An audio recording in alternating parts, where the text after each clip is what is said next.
a powerful journey into becoming the person you were always meant to be. You wake up every morning with the same quiet thought gnawing at the back of your mind. There's a version of you that you have not yet met, a stronger version, a wiser version, a version that does not hesitate or second-guess every decision. You know this person exists because you feel them stirring inside you when you are alone. You see glimpses of who they could be when inspiration strikes, when you start something new, when that fire lights up inside your chest. But then the moment fades. Distractions creep in, old patterns return, and you find yourself right back where you started, wondering why you cannot seem to break through. Here is the truth that nobody wants to say out loud. If you do not build the person you promised yourself you would become, you will spend the rest of your life haunted by that potential. You will see in the mirror every morning. You will feel it when you watch others succeed while you stay still. You will carry the weight of knowing you could have been more, done more, become more. That weight grows heavier with every passing year. It turns into regret.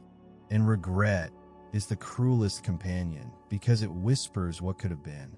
But today, right now, in this very moment, you have a choice. You can continue living the same way, hoping things will magically change. Or you can draw a line in the sand and declare that from this point forward, everything is different. This is not about motivation. Motivation fades when life gets hard. This is about making a decision so deep that it rewrites who you are. A decision that says your future matters more than your comfort. A decision that says you refuse to break another promise to yourself. The life you want is not going to fall into your lap. It is not going to appear because you wish for it or because you deserve it. The life you want must be built, brick by brick, choice by choice, day by day. And the person capable of building that life is already inside you. They're just waiting for you to give them permission to emerge. They are waiting for you to stop playing small and start acting like the powerful human being you were born to be. Think about the promises you have made to yourself over the years. The ones you whispered late at night when no one was listening. The ones you declared on New Year's Eve or after a difficult moment that shook you awake. You promised you would get in shape. You promised you would start that business. You promised you would stop settling for less than you deserve. You promised you would finally take control of your life. But how many of those promises did you keep? How many times did you let days turn into weeks? Weeks turn into months, and months turn into years of broken commitments. Every broken promise chips away at your self-respect. Every broken promise tells your subconscious mind that your word does not matter, that your goals are not real, that you are not serious about change. But here is what most people do not understand. You are not broken. You are not weak. You are not incapable. You have simply been operating without a clear system, without a roadmap, without the daily practices that turn dreams into reality. And that changes right now, because this is your guide to building the life you promised yourself. Not someday, not eventually, starting today. Every single person who has ever achieved something meaningful started exactly where you are. They had doubts. They had fears. They had days where they wanted to quit, but they kept going. They made progress when they did not feel like it. They showed up when no one was watching. They chose discipline over distraction, action over excuses, growth over comfort. And slowly, day by day, they became someone new, someone stronger, someone capable of extraordinary things. You have that same power inside you. The only difference between you and the person living your dream life is the decision to build it and the commitment to follow through. So let me ask you something, and I want you to answer honestly. Are you tired of living below your potential? Are you tired of watching months and years slip by without real progress? Are you tired of feeling like you are capable of so much more, but never quite reaching it? If the answer is yes, then everything is about to change. Because you are about to learn exactly how to build the person you promised yourself you would be. Not through empty affirmations or wishful thinking, but through concrete daily actions that create undeniable results. This journey has 10 powerful chapters. Each one is designed to give you a specific tool, a specific mindset, a specific practice that will transform your life. You will learn how to set your focus with laser precision. You will learn how to protect your attention in a world designed to steal it. You will learn how to build habits that create a new identity. You will learn how to choose progress over comfort every single day. You will learn how to finish what you start and build unshakable confidence. You will learn how to resist distractions and commit fully to your goals. You will learn how to practice discipline through consistent effort.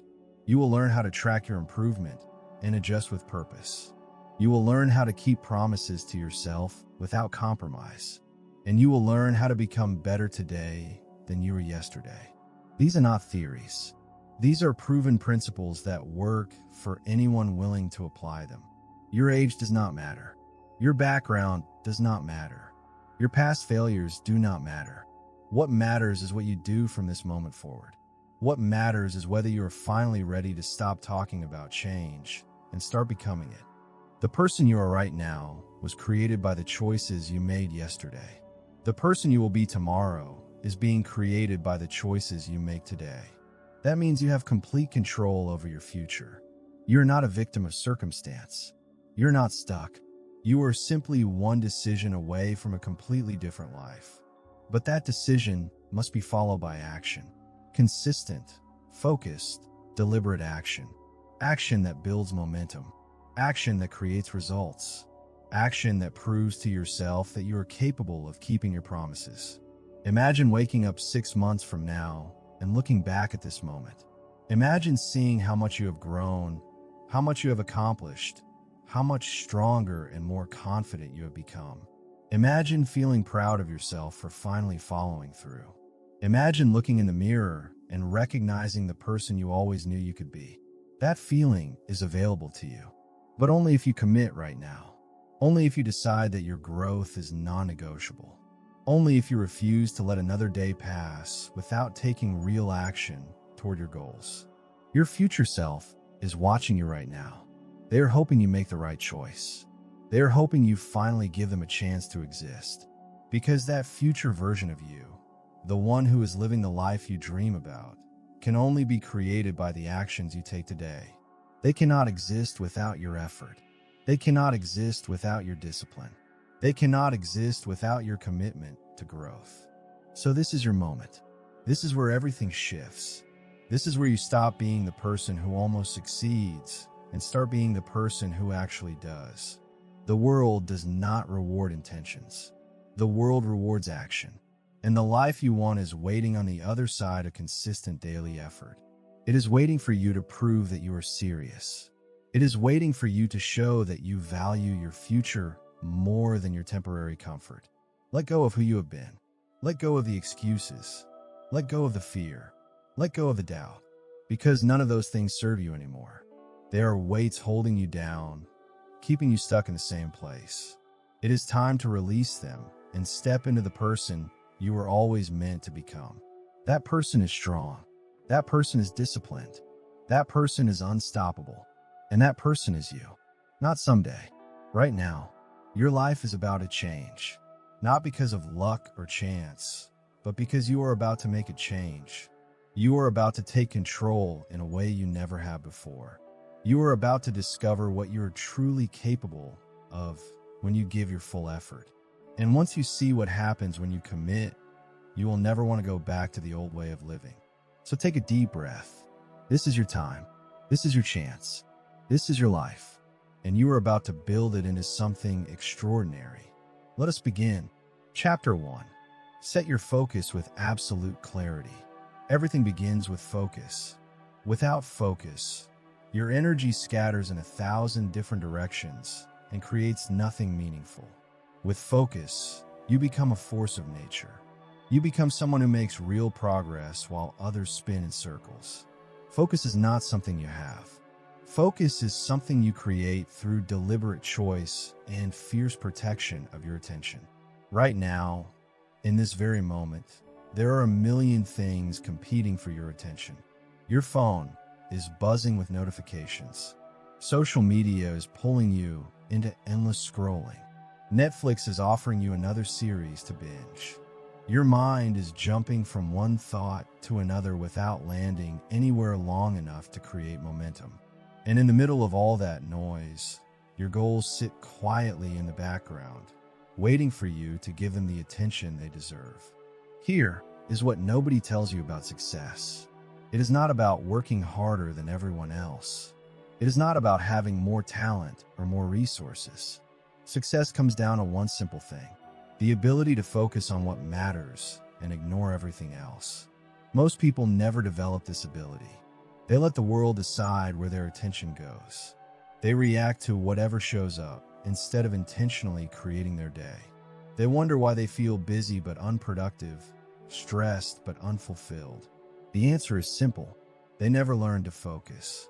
Focus means knowing exactly what you want to build and directing all your energy toward building it. It means saying no to good opportunities so you can say yes to great ones. It means being brutally honest about what deserves your time and what does not. It means understanding that every minute spent on something unimportant is a minute stolen from your dreams. Think about the last week of your life. How much time did you spend on activities that actually moved you closer to your goals? How much time did you waste on things that gave you nothing in return? If you're honest, you will probably realize that most of your time disappeared into activities that did not serve your growth. That is not a judgment. That is just reality for most people. But reality can change the moment you decide to take control of your focus. The first step is getting crystal clear on what you actually want. Not what society expects from you. Not what your parents want for you. Not what looks impressive to other people. What do you actually want for your life? What kind of person do you want to become? What legacy do you want to leave? What will make you feel proud when you look back on your life? These are not small questions. These are the questions that define everything. Once you know what you want, you must reverse engineer the path to get there. What daily actions would create that result? What habits would support that vision? What skills do you need to develop? What knowledge do you need to gain? What patterns do you need to break? Clarity gives you power. Confusion creates stagnation. When you know exactly where you're going, every decision becomes easier because you simply ask yourself one question: does this move me toward my goal or away from it? Most people never get this clarity.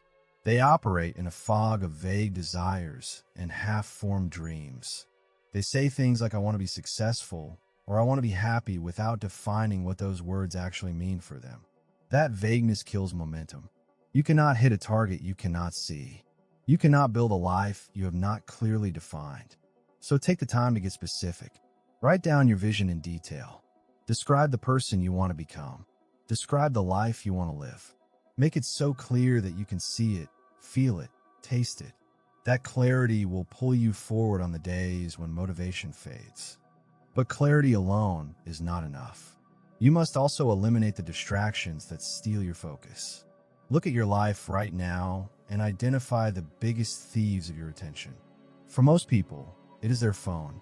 That device in your pocket is designed to interrupt you, to fragment your focus, to keep you addicted to dopamine hits that leave you feeling empty.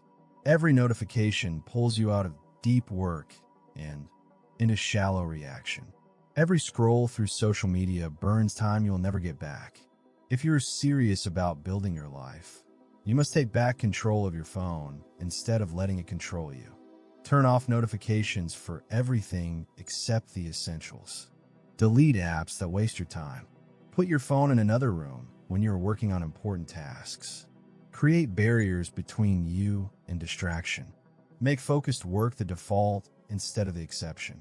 When you protect your attention like this, something remarkable happens. You start completing tasks that used to take hours in half the time.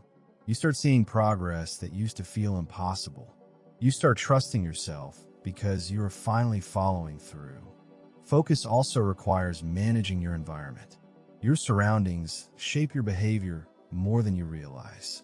If your workspace is cluttered and chaotic, your mind will be cluttered and chaotic.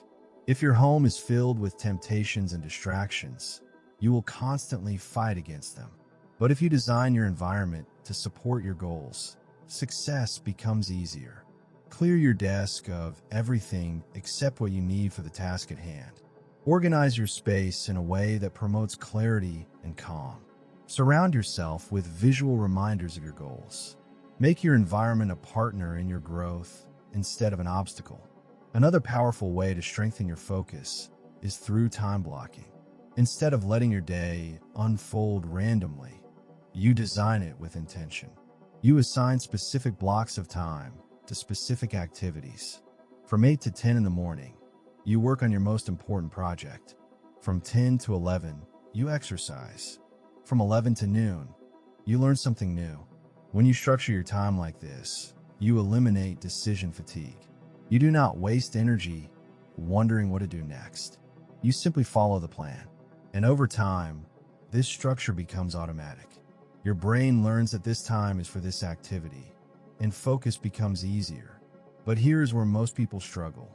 They create a plan and then abandon it the first time something disrupts it. Life will always throw curveballs.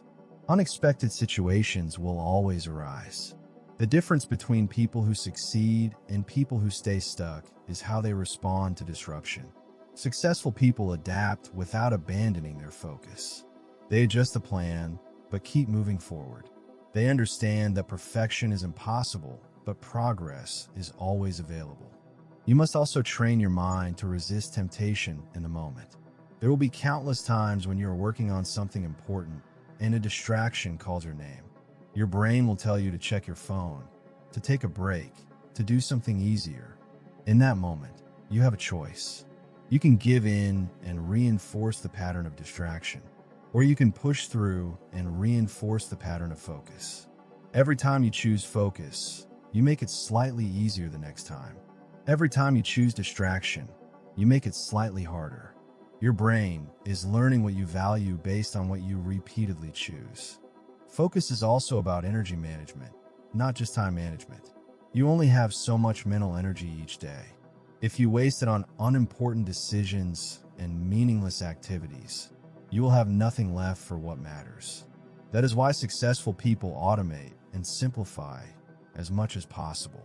They wear similar clothes every day, so they do not waste energy choosing outfits.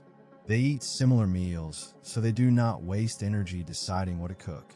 They create routines that eliminate unnecessary decisions and preserve their mental energy for important work. One of the most powerful focus tools is deep work sessions. This is when you eliminate all distractions and work on one task with complete concentration for an extended period. No phone, no internet, no interruptions, just you and the work. Most people have never experienced true deep work because they are so addicted to constant stimulation. But when you finally experience it, you will be amazed at what you can accomplish. Tasks that normally take all day can be completed in 2 hours of deep work. Projects that seemed impossible suddenly become manageable. Deep work is where breakthroughs happen. It is where creativity flows. It is where your best ideas emerge. To practice deep work, start small, set a timer for 30 minutes, and commit to focusing on one task without any distractions. Just 30 minutes. When the timer goes off, take a short break, then do another session. As you build this muscle, gradually increase the duration. Work up to 60 minutes, then 90, then 2 hours. Over time, your capacity for sustained focus will dramatically increase. You will accomplish more in a few hours of deep work than most people accomplish in a full day of scattered effort. Focus also means learning to say no. This is one of the hardest but most important skills you can develop. Every time you say yes to something, you are saying no to something else. Every commitment you make is time and energy that cannot go toward your most important goals. Most people say yes to too many things because they do not want to disappoint others or because they have not clarified their priorities. But every yes that does not align with your goals is a betrayal of your future self. Practice saying no politely but firmly. You do not need to explain or justify. A simple, "I appreciate the opportunity, but I need to focus on other priorities right now," is enough. At first, this will feel uncomfortable. You might worry about what people think, but as you start seeing the results of your focused effort, that discomfort will fade. You will realize that protecting your focus is one of the most respectful things you can do for yourself. Remember, focus is not about doing more. It is about doing less but better. It is about identifying the few activities that create the most impact and giving them your full attention.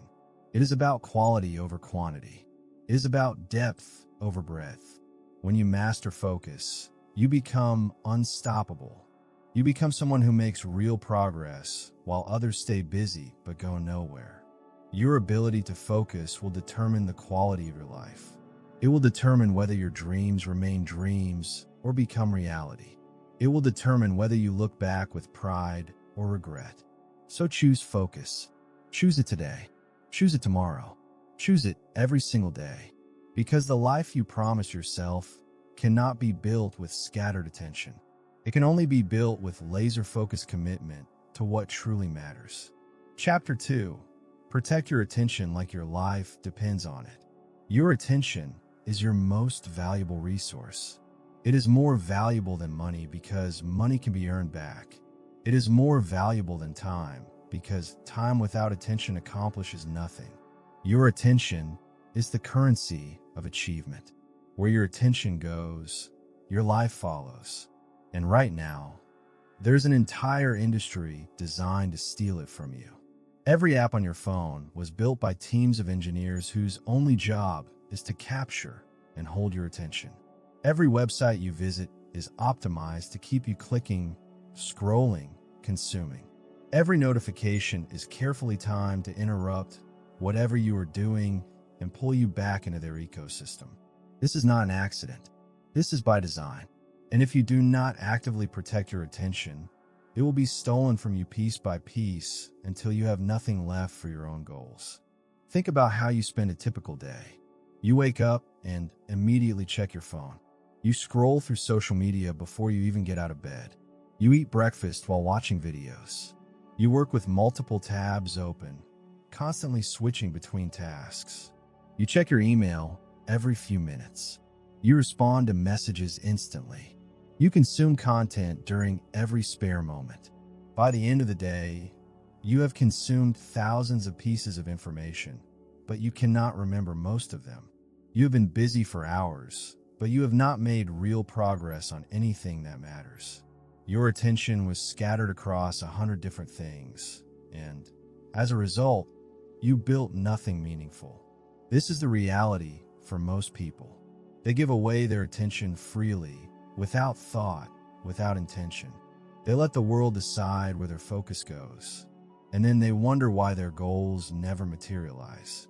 The truth is brutal but necessary. If you cannot protect your attention, you cannot build the life you want.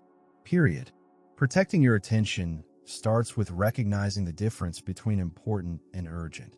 Urgent things demand immediate attention. Your phone buzzing, an email arriving, someone asking for your time. These things feel important because they create pressure. But most urgent things are not actually important. They're just loud. Important things, on the other hand, are the activities that move you toward your long-term goals. They rarely scream for attention. They sit quietly, waiting for you to choose them. Working on your business, developing your skills, taking care of your health, building meaningful relationships. These things are important, but almost never urgent. And if you spend all your time reacting to urgent things, you will never have time for important things. The solution is to flip the script. Make important things urgent. Schedule them first. Give them the best hours of your day. Treat them with the same priority you give to urgent demands. When someone tries to interrupt you during your important work, you politely decline. When a notification tries to pull you away, you ignore it. You train yourself and others to respect your focus time. At first, this will feel selfish. You might feel guilty for not being instantly available. But that guilt will disappear when you start seeing real results from your protected focus time. One of the most powerful ways to protect your attention is to create boundaries around technology. Your phone is not your master. You are not obligated to respond to every message immediately. You are not required to consume every piece of content that appears in your feed. You get to decide when and how you engage with technology. Start by establishing phone-free zones in your life. No phones during meals. No phones in the bedroom. No phones during the first hour after you wake up. These boundaries give your mind space to breathe, to think, to focus without constant interruption. You should also batch your communication instead of responding throughout the day. Set specific times to check and respond to emails and messages. Maybe twice a day, maybe 3 times, but not constantly. When you batch communication, you prevent it from fragmenting your focus. You complete it efficiently and then return to deep work. This simple shift can give you back hours of productive time every single week. Another critical protection is to curate your information diet carefully. You're what you consume, not just physically but mentally. If you consume junk information all day, you'll have a junk mindset. If you consume empowering, educational, high-quality information, you'll have a sharp, focused mind.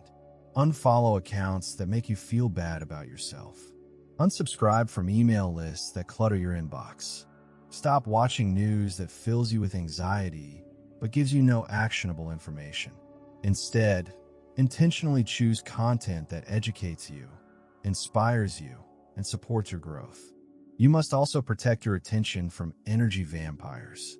These are people who drain your mental and emotional energy without giving anything positive in return. They complain constantly. They create drama. They need attention but give nothing back. You cannot build an extraordinary life while surrounded by people who pull you down. This does not mean you abandon everyone who struggles. It means you set boundaries with people who consistently take without giving. You limit your exposure to negativity. You surround yourself with people who lift you up, challenge you, and support your growth. Protecting your attention also means protecting it from your own mind. Your thoughts can be just as distracting as external interruptions. Worry about the future, regret about the past, negative self-talk, self-doubt. These internal distractions steal focus just as effectively as a phone notification. The key is to notice when your mind wanders and gently bring it back to the present moment. Do not judge yourself for losing focus. Just redirect your attention to what matters. Over time, this practice strengthens your ability to maintain focus even when your mind tries to drift. Meditation is one of the most powerful tools for training your attention. Even just 10 minutes a day of sitting quietly and focusing on your breath can dramatically improve your ability to concentrate. Meditation teaches you to notice when your attention wanders and brings it back. It creates space between stimulus and response. It gives you the power to choose where your attention goes instead of being jerked around by every thought and feeling. If you are serious about protecting your attention, meditation should be non-negotiable. You should also design your days to protect your peak focus hours.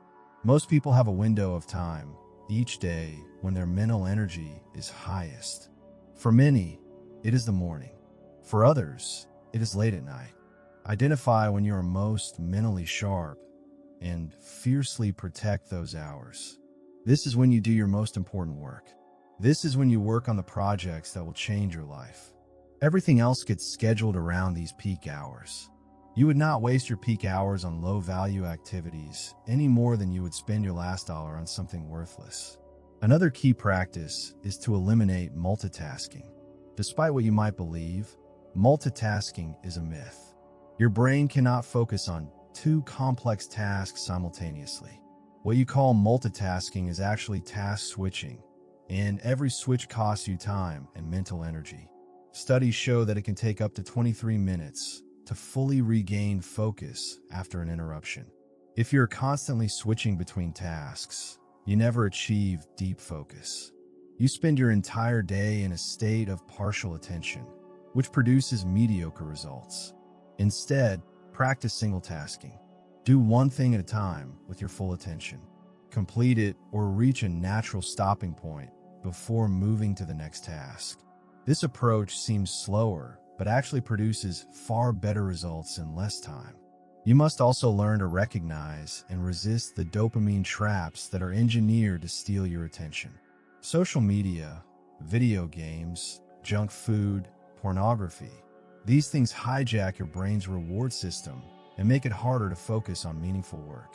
They provide instant gratification that trains your brain to seek easy pleasure instead of delayed but meaningful rewards. The more you indulge in these dopamine traps, the harder it becomes to focus on difficult but important work. The solution is to gradually reduce your exposure to artificial dopamine sources and replace them with natural ones like exercise, learning, and creative work. Protecting your attention is not about becoming a robot or eliminating all fun from your life. It is about being intentional. It is about recognizing that your attention is limited and valuable. It is about choosing consciously where it goes instead of letting it be stolen. You can still relax. You can still have fun. You can still connect with friends. But you do these things intentionally, during time you have specifically set aside for them, not as constant distractions that prevent you from building your life. When you protect your attention, remarkable things happen. Your productivity skyrockets. Tasks that used to take all day get completed in hours. Projects that seemed impossible suddenly become manageable. You make more progress in a month than you used to make in a year. And beyond the external results, you feel different. You feel more in control. You feel more powerful. You feel like you are finally living intentionally instead of being blown around by every wind that comes your way. Your future self will thank you for every moment you spend protecting your attention today. They will thank you for choosing deep work over shallow distraction. They will thank you for setting boundaries with technology and people. They will thank you for creating space to focus on what truly matters. Because that future version of you, the one living the life you dream about, can only exist if you give them your attention today. So protect it fiercely, guard it jealously, treat it like the precious resource it is. Your life depends on it. Chapter 3. Build habits that create your new identity. You are not defined by what you occasionally do. You are defined by what you consistently do. Your habits, the actions you repeat day after day, are creating your identity whether you realize it or not. Every time you make a choice, you cast a vote for the type of person you want to become. Make that choice enough times, and you become that person. This is how transformation happens. Not through massive one-time efforts, but through small, consistent actions repeated until they become automatic. Most people approach change backwards. They focus on what they want to achieve instead of who they want to become. They say, I want to lose 20 pounds instead of I want to become a healthy person. They say, I want to make more money instead of I want to become someone who creates value. This might seem like a small distinction, but it changes everything. When you focus on outcomes, your motivation depends on seeing results. When you focus on identity, every action reinforces who you are becoming.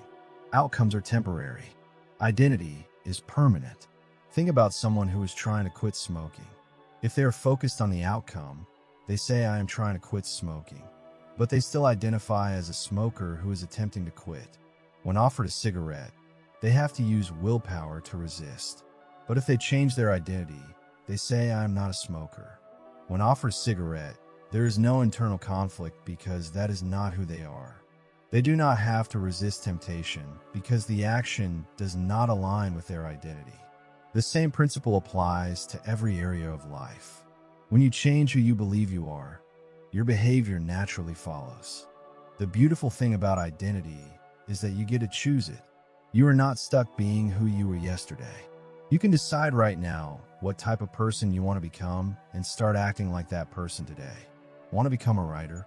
Start writing every day. Want to become an athlete? Start training every day. Want to become a successful entrepreneur?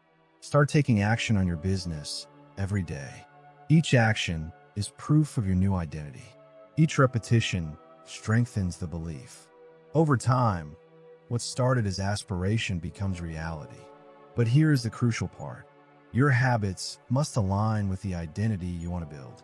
You cannot say you want to be healthy while eating junk food every day. You cannot say you want to be successful while spending your time on activities that do not move you forward. You cannot say you want to be disciplined while giving in to every temptation. Your habits are the evidence you present to yourself about your identity. Make sure they are testifying in your favor.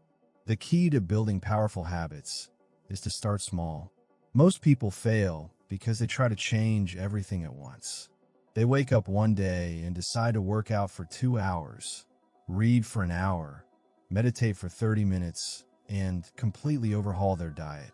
This lasts about 3 days before they burn out and quit. Then they feel like failures and give up on change entirely. But change does not require massive action. It requires consistent action. And consistency is much easier when the action is small enough to never skip. Want to build a reading habit?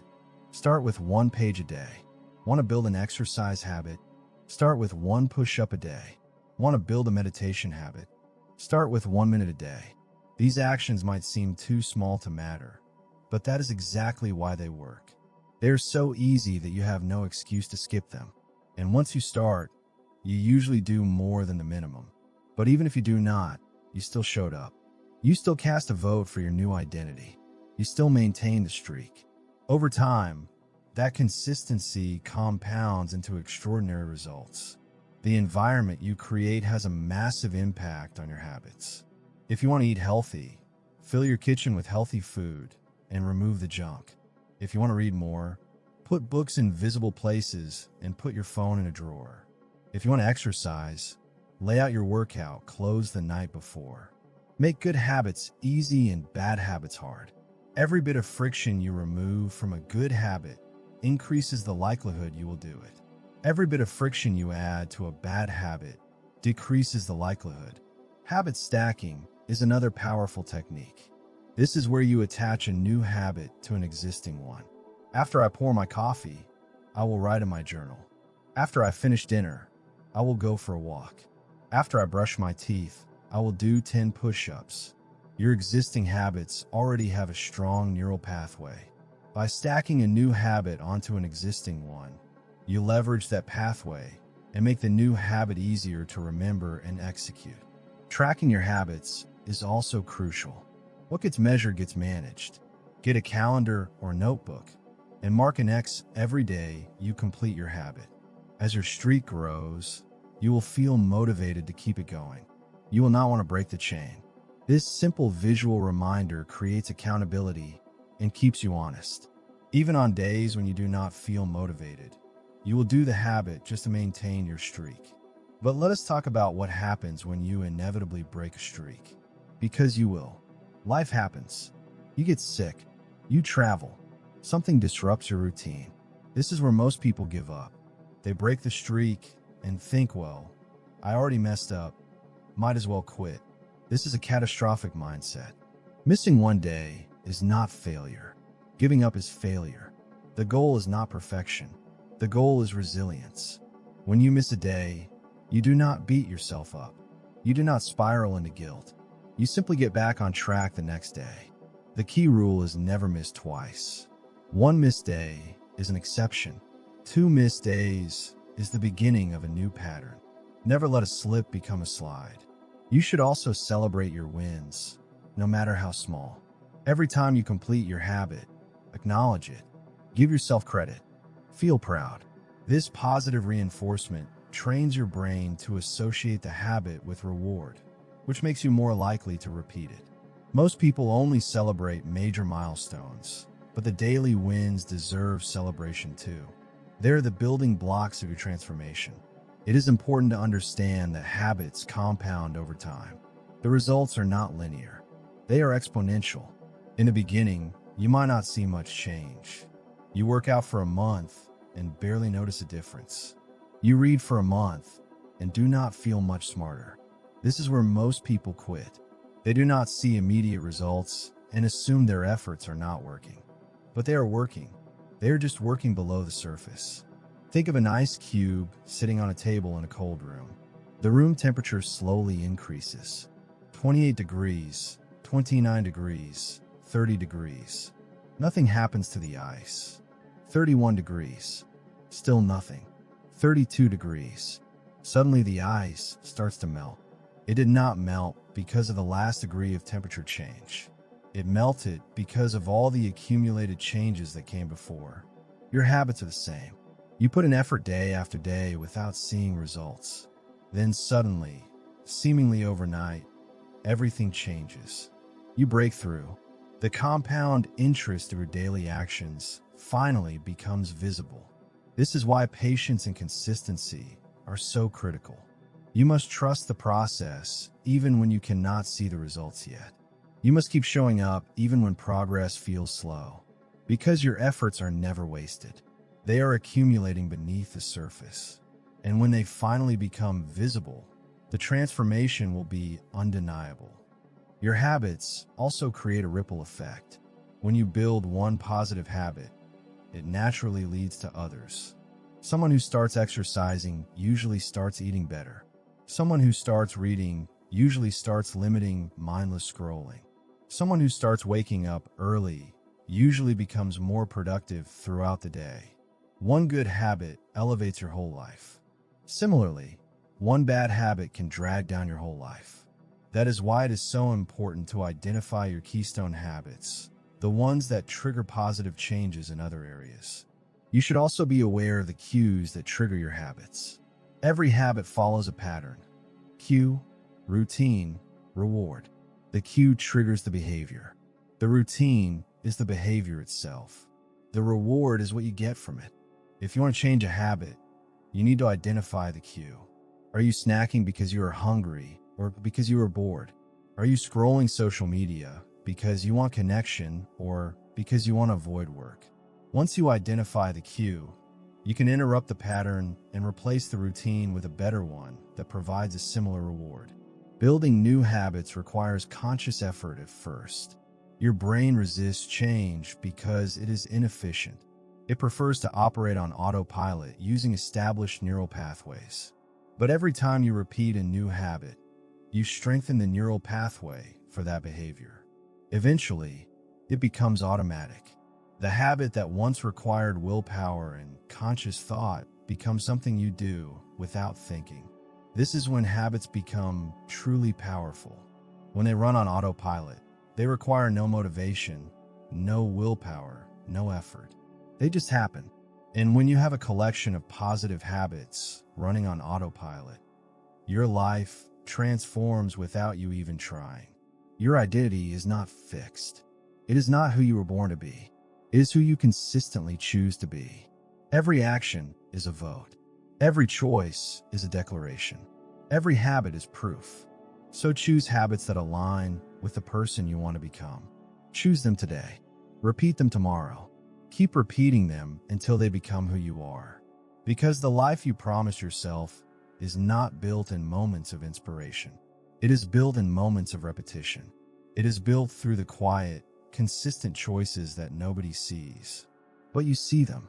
And those choices are creating your new identity one habit at a time. Chapter 4. Choose progress over comfort every single day. Comfort is seductive. It whispers that you deserve a break. It tells you that you can start tomorrow. It convinces you that just this once will not matter. And slowly, one comfortable choice at a time, it steals your dreams. Because here's the truth that most people never accept. Everything you want is on the other side of discomfort. The body you want is on the other side of workouts that feel hard. The wealth you want is on the other side of work that feels challenging. The relationship you want is on the other side of vulnerability that feels scary. The person you want to become is on the other side of daily choices that feel uncomfortable. Growth and comfort cannot coexist. You get one or the other, but never both. This is not unfair. This is just reality. Your nervous system is designed to keep you safe, not to help you grow. It wants you to stay in familiar patterns, even if those patterns keep you stuck. Every time you choose comfort, you reinforce those patterns. Every time you choose progress, you break them. So the question you must ask yourself every single day is simple. Do I want to feel comfortable today, or do I want to become better today? Because you cannot have both. Most people unconsciously choose comfort over and over until years pass, and they wake up one day wondering why nothing changed.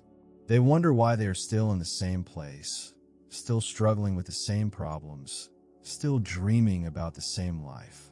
The reason is not complicated. They chose comfort. They chose it yesterday and the day before and every day for years. They chose to sleep in instead of waking up early. They chose to scroll instead of working on their goals. They chose to avoid difficult conversations instead of resolving conflicts. They chose to stay in their comfort zone instead of expanding it. And those comfortable choices created a comfortable, mediocre life. But you are different. You would not be here if you were satisfied with mediocre. You want more. You are willing to do what others will not. You understand that temporary discomfort creates permanent results. You are ready to trade the comfort of today for the pride of tomorrow. This is what separates people who achieve extraordinary things from people who spend their lives wishing. Winners choose progress. Losers choose comfort. It really is that simple. Every morning when your alarm goes off, you face this choice. Hit snooze and stay comfortable. Get up and make progress. Most people hit snooze. They tell themselves they need the extra sleep. They tell themselves it does not matter. But it does matter. That single choice sets the tone for your entire day. When you hit snooze, you start your day by breaking a promise to yourself. You start your day by choosing comfort over commitment. When you get up immediately, you start your day with a win.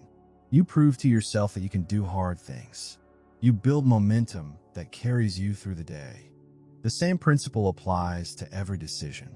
When you do not feel like working out, you have a choice. Skip it and stay comfortable. Do it anyway and make progress. When you do not feel like working on your business, you have a choice.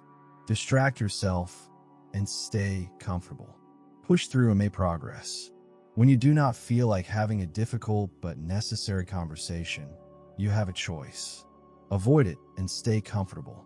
Initiate it and make progress. Every single decision is a fork in the road. One path leads to comfort. One path leads to growth.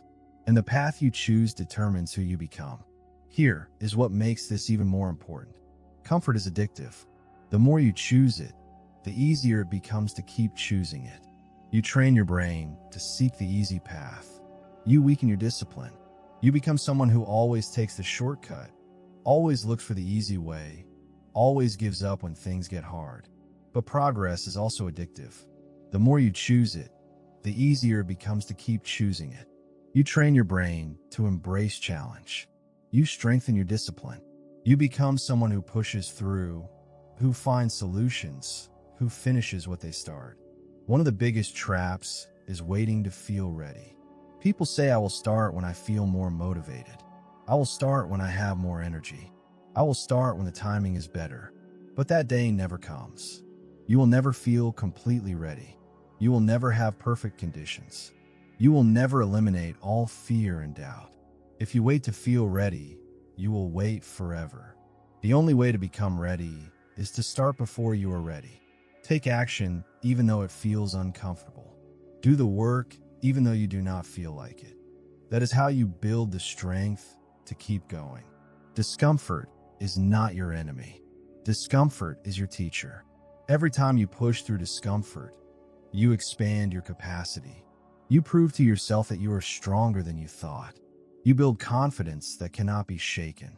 Think about the times in your life when you grew the most. They were not comfortable times. They were challenging times. Times when you were pushed beyond your limits. Times when you had to dig deep and find strength you did not know you had. Those uncomfortable experiences created the best versions of you. So why would you avoid discomfort now? Why would you choose to stay small when you know that challenge creates growth?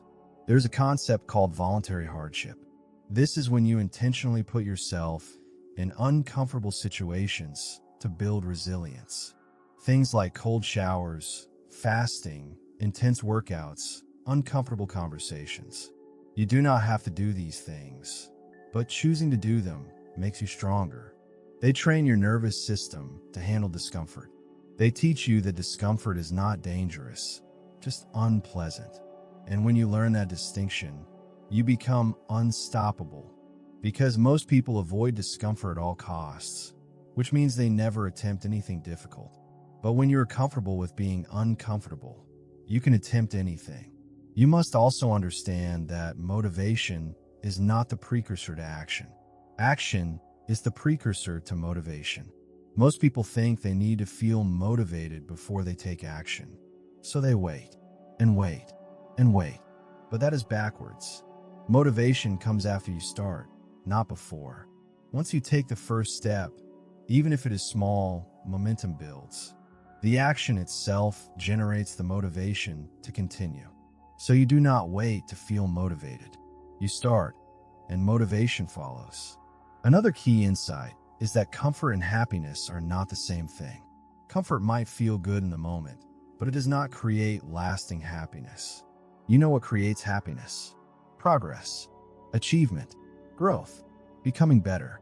These things require discomfort, but they create deep, lasting fulfillment. Think about the times in your life when you felt most proud of yourself. They were not times when everything was easy. They were times when you overcame something difficult, when you achieved something you worked hard for, when you proved to yourself what you were capable of. That pride, that fulfillment, that is what you were really after. And you cannot get it from a comfortable life. So how do you consistently choose progress over comfort? First, you make the choice before the moment arrives. Do not wait until morning to decide if you will wake up early. Decide the night before. Do not wait until you are at the gym to decide if you will work hard. Decide before you arrive. When you pre-decide, you remove the opportunity for your comfort-seeking brain to talk you out of it. The decision is already made. You simply execute. Second, you focus on the person you want to become, not on how you currently feel. Feelings are temporary. Identity is permanent. In any moment of decision, ask yourself, what would the person I want to become do right now? A disciplined person would get up. A healthy person would choose the workout. A successful person would do the work. When you tie your choices to your identity, comfort loses its power. Third, you start before you are ready. You do not wait for perfect conditions. You do not wait to feel inspired. You take action immediately, even if it is imperfect action. Because imperfect action creates progress. Waiting for perfection creates nothing. Fourth, you build systems that make progress easier and comfort harder. If you want to work out in the morning, lay out your gym clothes the night before. If you want to avoid junk food, do not keep it in your house. If you want to focus on deep work, put your phone in another room. Make the uncomfortable choice the path of least resistance. Fifth, you celebrate every win. Every time you choose progress over comfort, acknowledge it. Give yourself credit. That positive reinforcement trains your brain to seek more opportunities to choose progress. Over time, what once felt uncomfortable starts to feel empowering. The truth is that comfort is overrated. It feels nice temporarily, but it creates nothing. It builds nothing. It changes nothing. Progress, on the other hand, creates everything you want. It builds the body you dream of. It creates the career you desire. It develops the character you admire. Everything worthwhile requires choosing progress repeatedly until it becomes who you are. So every morning when you wake up, remember this. Today you will face 1,000 small choices between comfort and progress. The aggregate of those choices will determine your life. Choose comfort, and you will stay exactly where you are. Choose progress, and you will become someone new, someone stronger, someone better, someone who kept the promise they made to themselves. The choice is yours, and you make it every single day. Chapter 5. Finish what you start to build unshakable confidence. There is a graveyard inside your mind. It is filled with unfinished projects, abandoned goals, and broken promises. Every time you start something and do not finish it, you add another tombstone to that graveyard. And every tombstone whispers the same message. You cannot be trusted. You do not follow through. You are not capable. This graveyard grows larger with every abandoned commitment until the weight of all those unfinished things crushes your confidence and makes it nearly impossible to believe in yourself. But here's what most people do not understand. Confidence is not something you are born with. Confidence is not a personality trait. Confidence is the natural result of keeping promises to yourself. Every time you say you will do something and then actually do it, you build confidence. Every time you start something and finish it, you prove to yourself that you are capable. Every completed task, every finished project, every kept commitment is a deposit into your confidence account. And when that account is full, you become unstoppable. Think about the last time you felt truly confident. What created that feeling? It was not positive affirmations or motivational videos. It was action. It was doing something difficult and completing it. It was facing a challenge and overcoming it. It was starting something uncertain and seeing it through to the end. Confidence comes from evidence. You must show yourself, through your actions, that you are someone who finishes what they start. And the more evidence you accumulate, the stronger your confidence becomes. Most people are addicted to starting. They love the excitement of a new project, a new goal, a new commitment. The beginning is intoxicating. Everything feels possible. Your imagination runs wild with visions of success. You feel motivated and energized. But then reality sets in. The initial excitement fades. The work becomes difficult. Progress slows. Obstacles appear. And suddenly that shiny new project does not feel so exciting anymore. So you abandon it and start something else. You become a serial starter, always beginning but never finishing, always excited at first but always disappointed in the end. This pattern destroys more dreams than failure ever could. Because when you do not finish, you never know if you could have succeeded. You never get to experience the satisfaction of completion. You never build the confidence that comes from following through. Instead, you accumulate evidence that you're someone who quits, someone who cannot be relied upon, someone who does not keep their word. And that evidence becomes your identity. But it does not have to be this way. You can become a finisher. You can become someone who sees things through no matter what. You can become someone who keeps their promises, especially the promises they make to themselves. And when you do, everything changes. Your confidence skyrockets.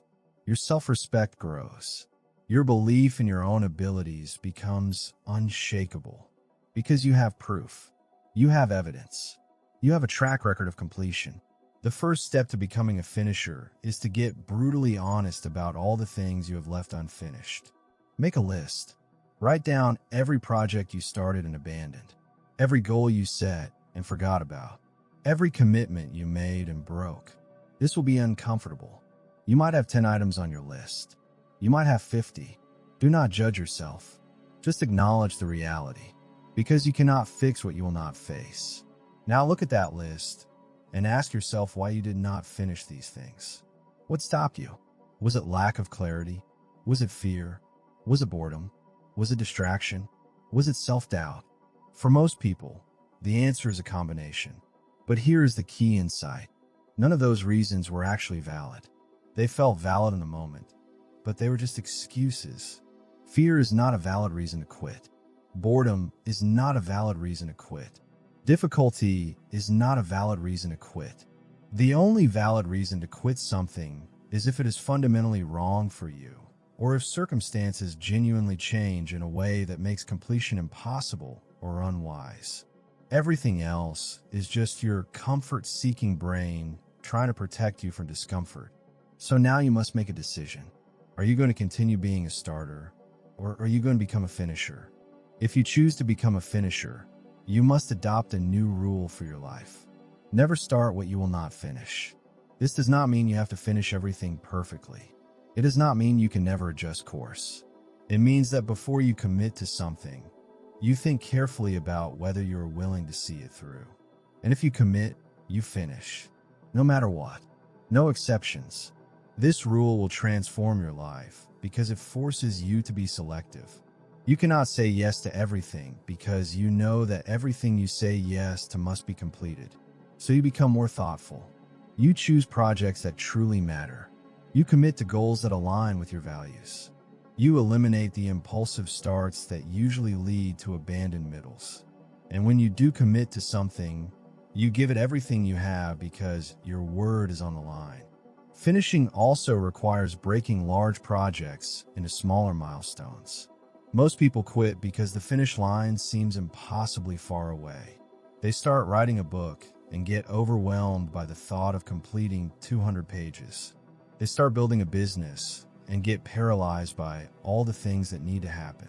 But if you break the project into smaller pieces, the task becomes manageable. You do not focus on writing 200 pages.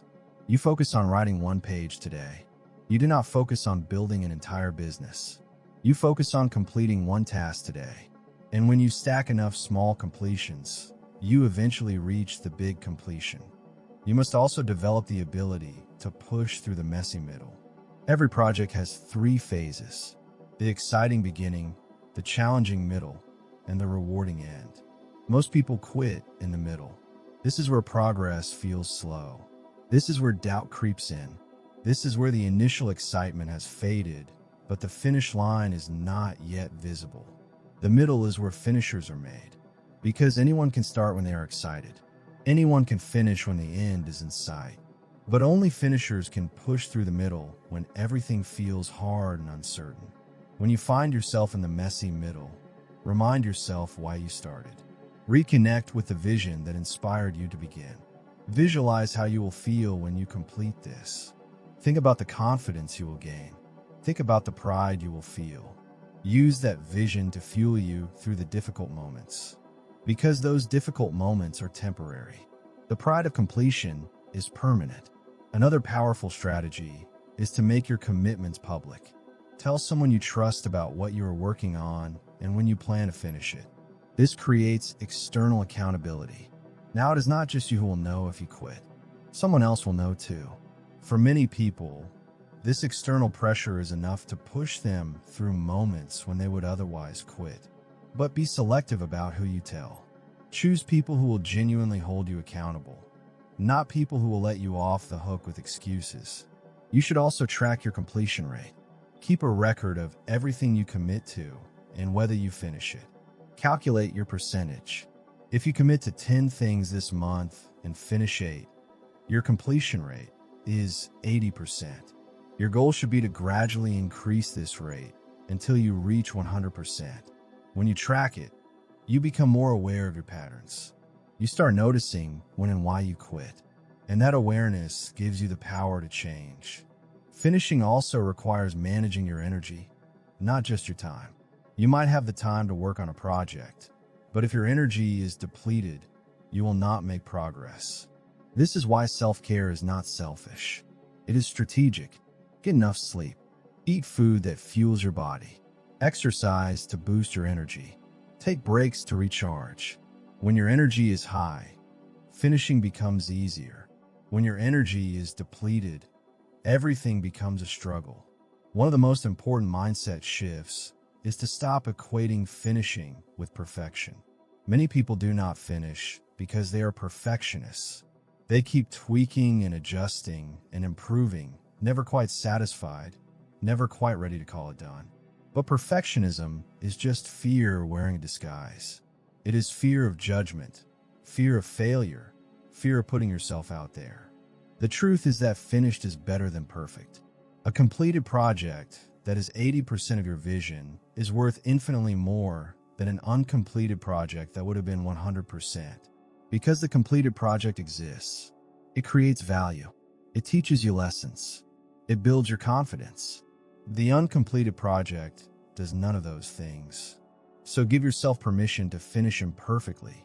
Set a deadline, and when that deadline arrives, you are done. You ship it. You submit it. You complete it. Even if it is not perfect.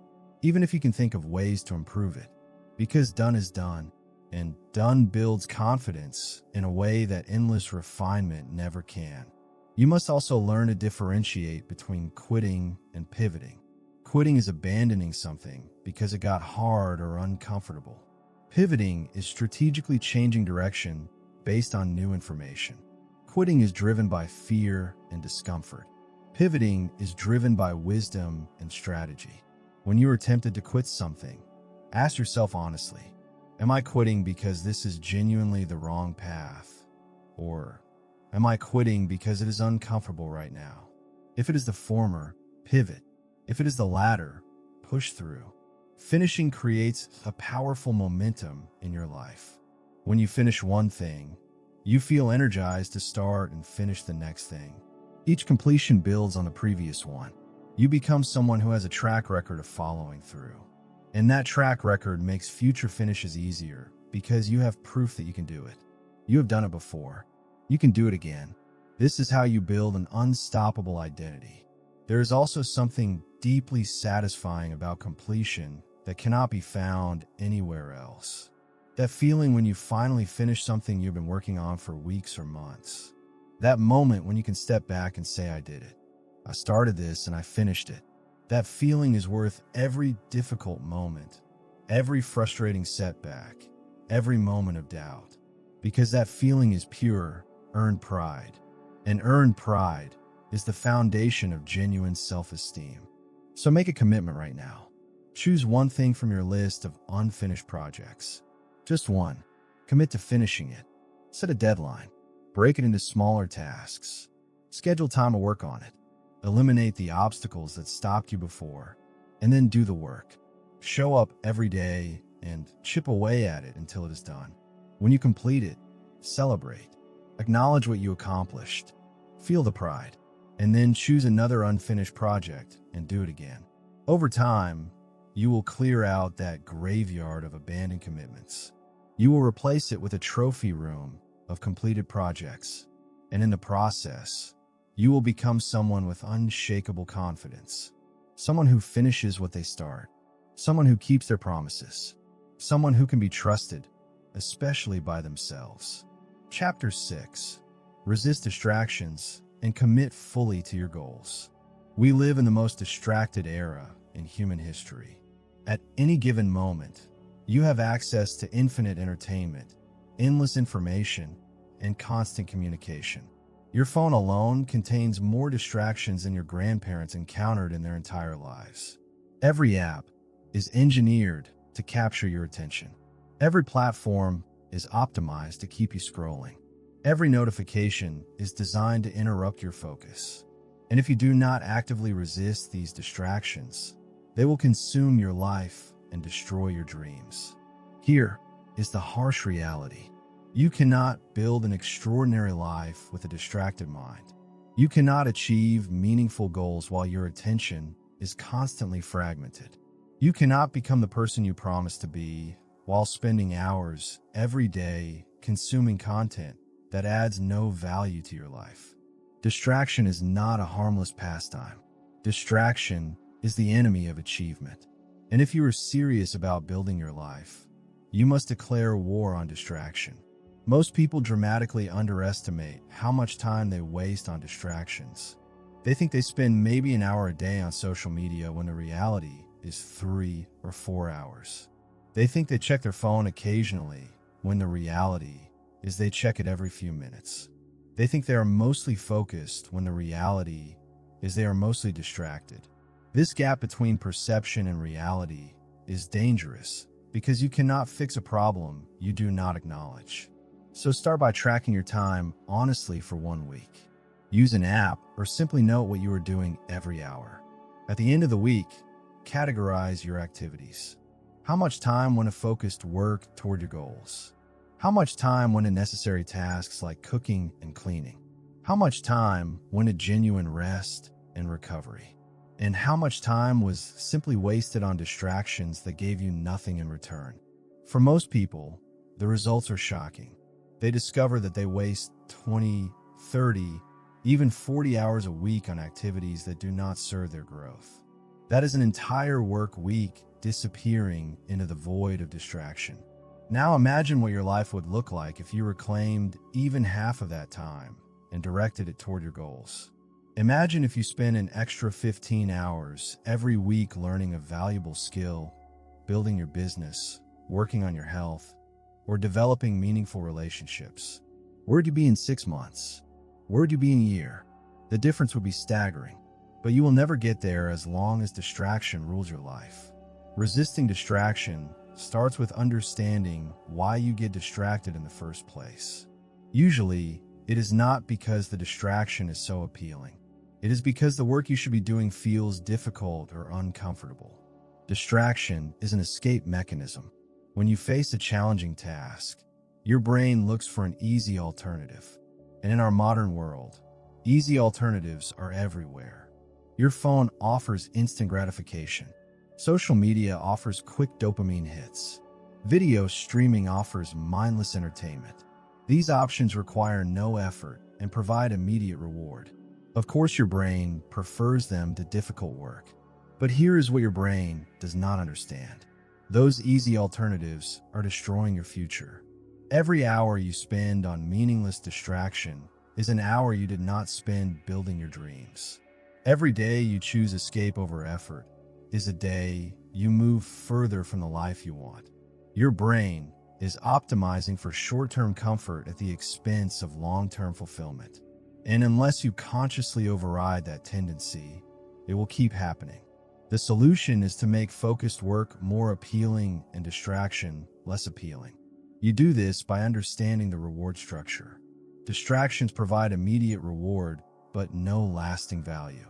Focused work provides delayed reward, but immense lasting value. Your job is to mentally connect today's effort with tomorrow's results. When you sit down to work and feel the pull of distraction, remind yourself what this work is building. This hour of focused effort is building your business.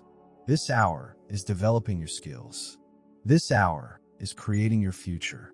Connect the present action to the future outcome.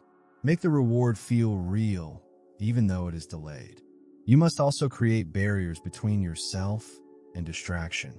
The easier it is to access distraction, the more likely you are to give in. So make it harder. Delete social media apps from your phone. Turn off all notifications except absolutely essential ones. Use website blockers during focus time. Put your phone in another room when you are working. Create friction. Every bit of friction you add makes distraction slightly less appealing and focus slightly easier. One of the most powerful tools is to establish distraction-free zones in your life. Designate specific times and places where distraction is not allowed. Maybe your morning routine is a distraction-free zone. No phone, no email, no news. Just you and your morning practices. Maybe your workspace is a distraction-free zone. When you are there, you're working. Period. No browsing, no scrolling, no watching videos. By creating these zones, you train your brain that in certain contexts, focus is the only option. You should also be strategic about when you allow distraction. Distraction is not inherently evil. Rest and entertainment have value. The problem is when they consume your entire life. So schedule your relaxation time. Maybe after you complete your focused work for the day, you allow yourself an hour of guilt-free entertainment. Maybe one evening a week is designated for mindless relaxation. When distraction has a designated place in your schedule, it stops intruding on your productive time. You can resist it more easily because you know it is coming later. Committing fully to your goals also means saying no to opportunities that do not serve those goals. This is difficult because we are taught to say yes to everything. Yes to social invitations. Yes to new projects. Yes to requests for our time. But every yes to something unimportant is a no to something important. You have limited time and energy. If you spend it on things that do not matter, you have nothing left for things that do. So get clear on your top 3 goals right now. Write them down. These are your priorities. These are what you are committed to.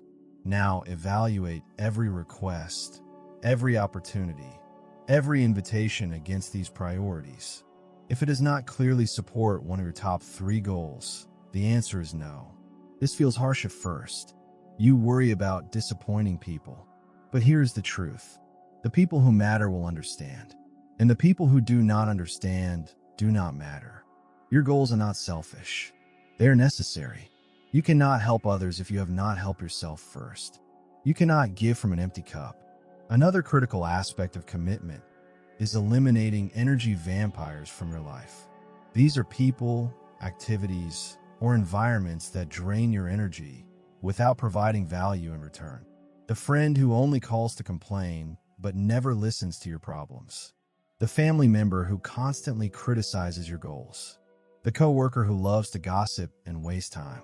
These relationships are costing you your future. You do not have to be cruel. You do not have to burn bridges. But you do have to set boundaries. Limit your exposure. Protect your energy. Because your energy is finite and you need every drop of it to build your life. Sometimes the biggest distraction comes from your own mind. You sit down to work and immediately your mind starts wandering. You think about something that happened yesterday. You worry about something that might happen tomorrow. You judge yourself for not being further along. These mental distractions are just as destructive as external ones. The solution is to develop the ability to notice when your mind wanders and gently bring it back. This is essentially meditation. You do not need to sit on a cushion for an hour. You just need to practice noticing thoughts and redirecting attention throughout your day. You must also learn to recognize and resist the comparison trap. Social media makes it look like everyone else has their life together. Everyone else is more successful, more attractive, more happy. This comparison steals your focus and makes you feel inadequate. But what you are seeing is a highlight reel, not reality. You are comparing your behind the scenes to everyone else's edited version. This is not only unfair, it is pointless. Their journey has nothing to do with yours.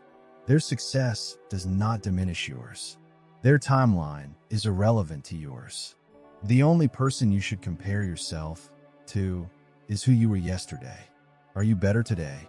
That is the only question that matters. Commitment also requires the ability to delay gratification. This is perhaps the single most important skill for success.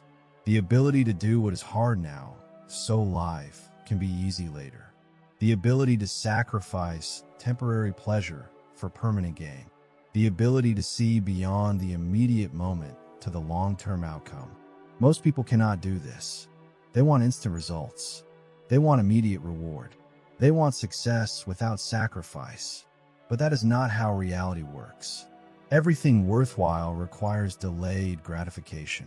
The question is whether you are willing to pay the price. One way to strengthen your ability to delay gratification is to practice it in small ways throughout your day. When you want to check your phone, wait 5 minutes. When you want to eat something unhealthy, choose something healthy instead. When you want to hit snooze, get up immediately. These small acts of delaying gratification strengthen your discipline muscle. And that muscle is what allows you to stay committed when the work gets hard. You must also protect yourself from the subtle forms of distraction that masquerade as productivity. Things like endless planning without execution, reading about success without taking action, talking about your goals without working on them. These activities feel productive because you are engaged with your goals, but they are not actually moving you forward. They are sophisticated forms of procrastination. Real commitment means doing the actual work, not just thinking about the work or preparing for the work or learning about the work. It means execution. There will be moments when your commitment wavers. Moments when you question whether your goals are worth the sacrifice. Moments when you wonder if you should just give up and live an easier life. These moments are tests. They separate the committed from the casual. When these moments come, and they will come, you must reconnect with your why. Why did you set these goals? What will achieving them mean for your life? Who will you become in the process? Your why is your anchor. When the storm of doubt hits, your why keeps you grounded. Commitment is not a one-time decision. It is a daily choice. Every morning you wake up and choose to recommit. Every time you face a decision, you choose the option that aligns with your commitment. Every time distraction calls, you choose to stay focused. Over time, these daily choices compound into extraordinary results. You become someone who does not waver, someone who does not quit, someone who sees things through no matter what. And that person is capable of anything. So examine your life honestly. What distractions are stealing your attention? What commitments are you making with your words, but not honoring with your actions? What goals have you set, but not truly committed to? Identify these gaps, and then close them. Eliminate the distractions. Honor your commitments. Give your goals the focused attention they deserve. Because your future is not built in moments of inspiration. It is built in moments of decision. The decision to resist distraction. The decision to stay committed. The decision to do the work even when you do not feel like it. Make that decision every single day and watch your life transform. Chapter 7. Practice discipline through consistent daily effort.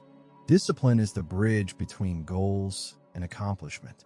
It is the invisible force that turns intentions into reality. It is what separates people who dream from people who achieve. And here is what most people do not understand about discipline. It is not something you either have or you do not have. Discipline is a practice. It is a skill you develop through consistent daily effort. Every time you do what you said you would do, even when you do not feel like it, you strengthen your discipline. Every time you give in to temptation or make excuses, you weaken it. Your level of discipline is simply the sum of your daily choices. Most people approach discipline wrong. They wait until they feel disciplined before they take action. They wait for motivation to strike. They wait for the perfect moment. But discipline does not work that way. You do not feel disciplined and then act. You act and then feel disciplined. Discipline is created through action, not through feeling. This is the secret that changes everything. You do not need to feel like working out. You just need to work out. You do not need to feel like working on your goals. You just need to work on them. And when you do, when you take action despite not feeling like it, you are practicing discipline. And the more you practice, the stronger it becomes. Think of discipline like a muscle. When you first start working out, lifting weights feels impossibly hard. Your muscles are weak. Everything hurts. But if you keep showing up and keep lifting, your muscles adapt. They grow stronger. What once felt impossible becomes easy. Discipline works exactly the same way. The first time you resist temptation, it feels incredibly hard. The first time you push through discomfort, it requires enormous willpower. But every time you do it, it gets slightly easier. Your discipline muscle grows stronger. And eventually, what once required massive effort becomes almost automatic. The key is consistency. You cannot build strong discipline through occasional heroic efforts. You build it through small, consistent daily practices. This is why habits are so important. Habits are essentially automated discipline. When a behavior becomes habitual, you no longer need to use willpower to do it. You just do it automatically. So the goal is to turn disciplined behaviors into habits, so that discipline becomes your default mode, rather than something you have to constantly fight for. Start with one area of your life where you want to develop more discipline. Maybe it is waking up early. Maybe it is exercising regularly. Maybe it is working on your business every day. Pick one thing and commit to doing it every single day for 30 days. No exceptions. No excuses. No matter what. This consistent daily practice is how you build discipline. It is how you prove to yourself that you can show up, even when it is hard. The first few days will be easy because you're motivated. Days 4 through 10 will be harder because the novelty has worn off, but you have not yet built momentum. Days 10 through 20 will be the real test. This is where most people quit. This is where excuses start sounding reasonable. This is where your commitment is truly tested. But if you push through this phase, something magical happens. Around day 21, the behavior starts to feel more natural. By day 30, it is becoming a habit. And beyond day 30, it is part of who you are. But here's the crucial point. You must protect your streak at all costs. Missing one day is not failure, but it is dangerous. Because if you miss one day, it becomes easier to miss the second day. And if you miss 2 days, you're no longer building a habit, you are breaking one. So the rule is simple. Never miss twice. One missed day is an exception that you quickly correct. 2 missed days is the beginning of a pattern that will destroy your discipline. So if you do miss a day for some legitimate reason, You get right back on track the next day. No negotiation. One of the biggest obstacles to discipline is decision fatigue. Every decision you make throughout the day depletes your willpower. By the end of the day, you have very little discipline left, which is why you tend to make poor choices in the evening. The solution is to eliminate unnecessary decisions. This is why successful people often wear the same thing every day, eat similar meals, and have consistent routines. They are not boring. They are strategic. They are preserving their willpower for the decisions that actually matter. You should design your life to minimize the need for discipline. This sounds counterintuitive, but it is incredibly effective. Instead of relying on discipline to avoid junk food, just do not keep junk food in your house. Instead of relying on discipline to avoid distractions, eliminate the distractions from your environment. Instead of relying on discipline to wake up early, go to bed early. The less you have to rely on raw willpower, the more willpower you have available for the times you really need it. Discipline is also about playing the long game. Our brains are wired for immediate gratification. We want the reward now, not later. But everything worthwhile requires delayed gratification. The ability to do what is hard now so that life can be easy later. This is perhaps the defining characteristic of successful people. They are willing to be uncomfortable now for the sake of their future comfort. They are willing to sacrifice temporary pleasure for permanent gain. This is discipline at its core. One powerful technique is to make your future self real to you. Most people think of their future self as a stranger, some abstract person who will exist later. But your future self is you. The choices you make today directly impact that person. So when you're tempted to skip the workout or waste time on distractions or eat unhealthy food, ask yourself what choice your future self would thank you for. Visualize yourself 6 months from now. What does that person need you to do today? What would they regret if you did not do it? This mental shift makes it easier to choose discipline because you're not just doing it for some abstract future. You are doing it for yourself. You must also learn to separate discipline from motivation. Motivation is emotional. It fluctuates. Some days you feel motivated. Some days you do not. If your actions depend on motivation, your results will be inconsistent. But discipline is not emotional. Discipline is a commitment. It is a decision.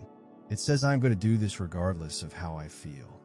When you understand this distinction, you become significantly more powerful because you're no longer at the mercy of your emotions. You act based on commitment, not feeling. Another critical aspect of discipline is learning to do hard things first. Most people do easy tasks first because it feels good to check things off the list. But this is a trap. By the time you finish all the easy tasks, you are tired and your discipline is depleted. And the hard, important work never gets done. Successful people flip this. They do the hardest, most important task first thing. They eat the frog, as the saying goes. This ensures that no matter what happens the rest of the day, the most important work got done. And it builds tremendous momentum and confidence. You should also track your discipline. Keep a simple record of whether you did what you committed to do each day. Put an X on a calendar for every day you follow through. As your streak grows, you will feel motivated to keep it going. You will not want to break the chain. This visual representation of your discipline is incredibly powerful. It makes the abstract concept of discipline concrete and measurable. Discipline also requires self-compassion. This might sound contradictory, but it is crucial. When you mess up, when you break a commitment, when you give in to temptation, do not beat yourself up. That does not help. It actually makes it harder to get back on track because you feel so bad about yourself. Instead, acknowledge what happened without judgment. Learn from it. Figure out what triggered the lapse, and then get immediately back on track. Self-compassion does not mean letting yourself off the hook. It means treating yourself the way you would treat a good friend. Firm but kind, honest but encouraging. One of the most powerful discipline practices is to create implementation intentions. This is a specific plan for when and where you will do something. Instead of saying I will work out more, you say I will work out at 6 a.m. in my home gym every Monday, Wednesday, and Friday. This specificity dramatically increases follow-through because you have eliminated ambiguity. You do not have to decide whether to work out or when to work out. The decision is already made. You just execute. You must also learn to recognize and resist the justifications your mind creates. Your brain is incredibly good at rationalizing why you should not do the discipline thing. It will tell you that you deserve a break, that you will start tomorrow, that one time will not matter, that you have been good lately, so you have earned some slack. These justifications sound reasonable in the moment, but they are lies. They are your comfort-seeking brain trying to protect you from discomfort. When you hear these justifications, recognize them for what they are and dismiss them. Do the discipline thing anyway. Discipline becomes easier when you surround yourself with disciplined people. If all your friends are lazy and undisciplined, you will tend toward that behavior. But if you surround yourself with people who are committed to growth, who show up consistently, who do hard things, their discipline will influence you. You will raise your standards because their standards are higher. This is why community matters so much. Find people who are living the way you want to live and spend time with them. There's also something deeply satisfying about discipline that goes beyond the external results. When you are disciplined, you feel good about yourself. You feel proud. You feel in control. You feel like you are honoring your potential. This internal satisfaction is its own reward. It is what makes discipline sustainable in the long term. You're not just disciplined to achieve external goals. You're disciplined because of how it makes you feel about yourself. So commit to building your discipline starting today. Choose one area where you will practice consistent daily effort. Eliminate the need for discipline wherever possible by designing your environment. Track your progress. Do the hard thing first. Separate discipline from motivation. Protect your streak. And gradually, day by day, you will become someone who does not need external pressure to do the right thing. Someone who does not need accountability because you hold yourself accountable. Someone who does not need motivation because you have discipline. And that person is capable of achieving anything they set their mind to. Chapter 8. Track your improvement daily and adjust with purpose. What gets measured gets managed. What gets tracked gets improved. These are not just catchy sayings. They are fundamental truths about human psychology and performance. When you track something, you become aware of it. You see patterns you would otherwise miss. You notice progress you would otherwise overlook. You identify problems before they become crises. Tracking is the difference between hoping you are improving and knowing you are improving. And that knowledge changes everything. Most people never track their progress. They work hard, but they have no idea if they are actually moving forward or just spinning their wheels. They set goals but never measure whether they're getting closer to them. They make changes but never verify whether those changes are working. This is like driving cross-country without a map or GPS. You might be moving, but you have no idea if you're going in the right direction. You might eventually get somewhere, but it probably will not be where you intended to go. Tracking solves this problem. When you track your daily actions and measure your results, you gain clarity. You see exactly what is working and what is not. You see which activities produce results and which are just busy work. You see when you're on track and when you're falling behind. This clarity allows you to make intelligent adjustments instead of just hoping things will work out. So what should you track?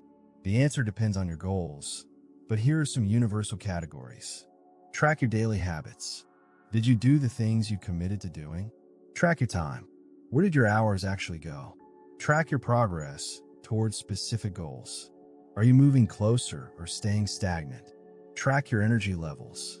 What activities drain you and what activities energize you? Track your mood. How are you feeling emotionally day to day? The act of tracking these elements creates self-awareness that is impossible to develop otherwise.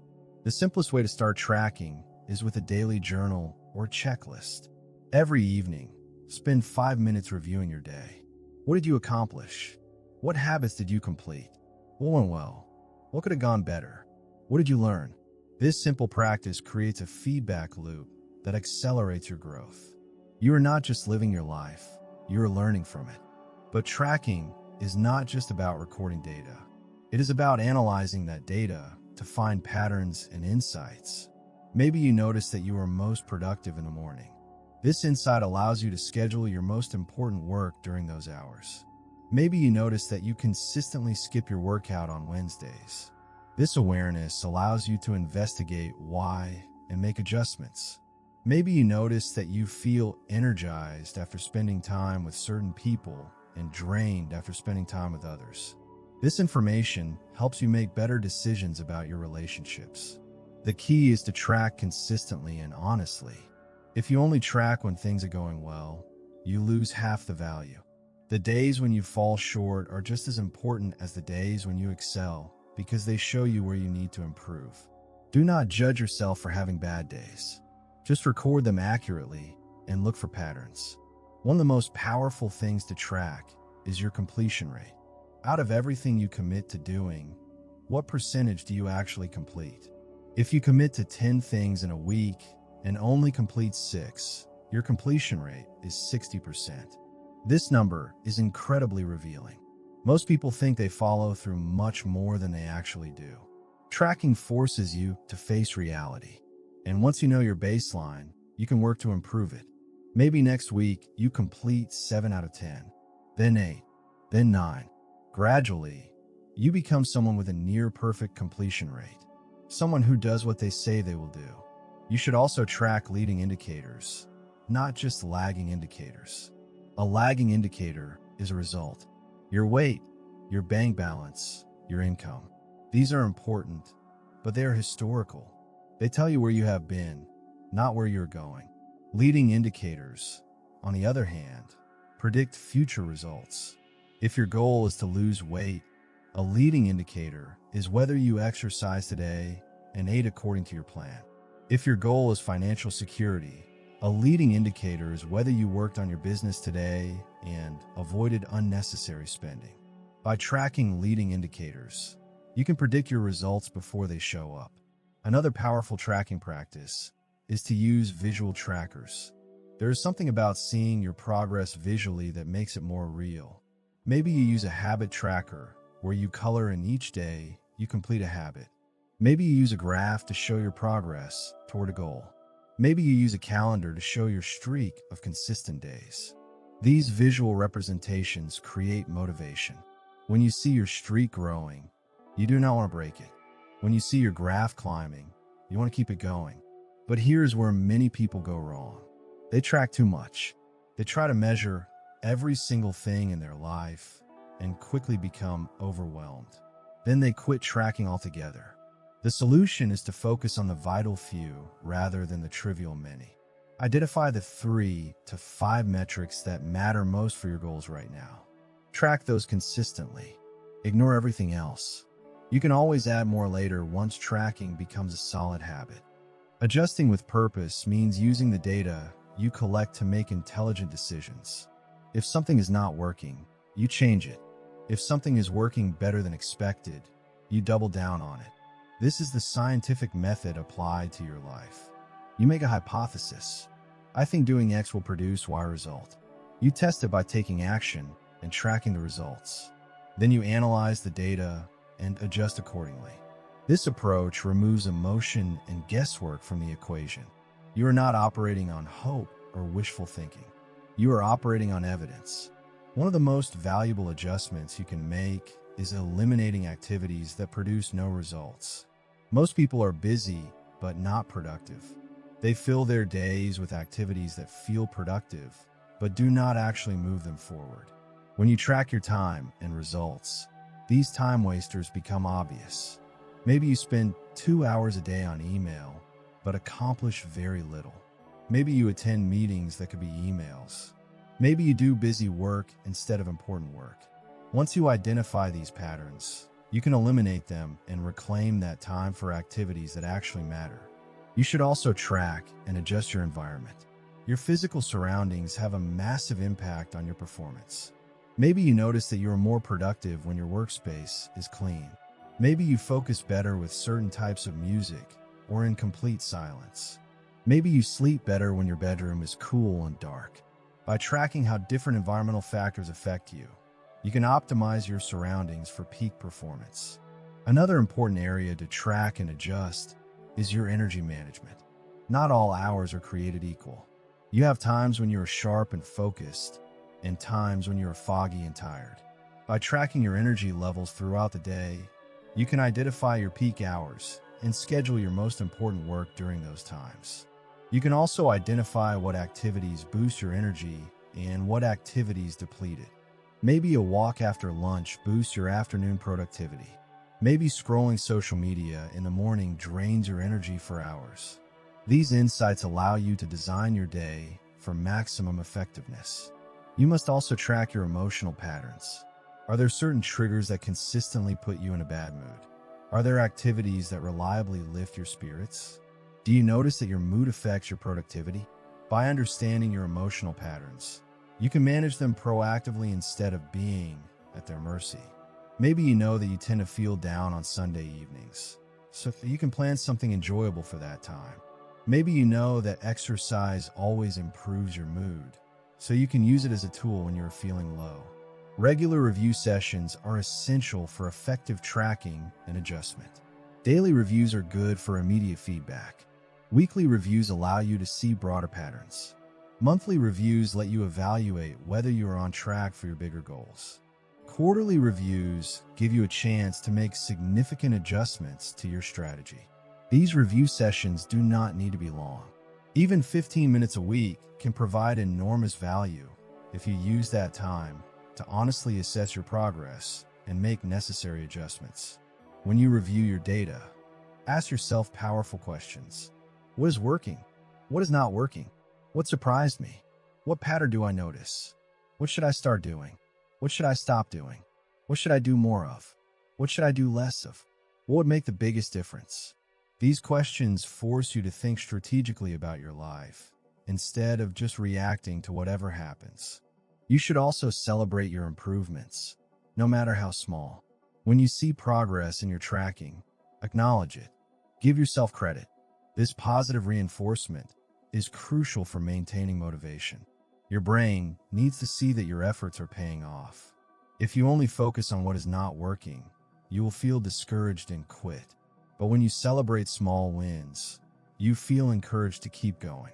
Tracking also creates accountability to yourself. When you know you will have to record whether you did something, you're more likely to do it. It is like having an invisible accountability partner. You do not write down that you fail to follow through.